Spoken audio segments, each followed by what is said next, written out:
कितें French fries जावं आनी त्या सायडीन बिरयानी आसा आनी ती मेनली ते म्हणटा की जे हांगाचे लोक जे आसा काम करता तांकां ती रेस्टॉरंट पूण एनीवेज ते आमकां we cannot differentiate whatever is a food business is a food business. So first आमी थिंगा गेल्ले आसा, वी स्टार्टेड देर आनी ते सोंपोवन आमी ह्या सायडीन आयिल्ले आसा. सो तांकांय आमी सांगलां बंद कर म्हणून, जे नॉनवेज आयटम्स त्या वाटेन तयार जाता ते. प्रॅक्टिकली जेन्ना तुमी येयले पळय स्टॉला पयली तेन्ना कशें कितें कंडिशन आसलें सगळें?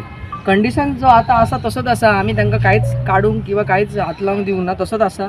फक्त एक कितें जाता की जेन्ना आमचो प्रेजन्स आतां एक 4-5 जाण अशें बंद करून वयता, बट स्टील वॉट एवर आतां मॅक्सिमम आमकां जे आमकां मेळल्लें वी हॅव 5-6 पीपल आमी भितर सरून हें केलां, सो बंद केल्लें आसा तेंकां.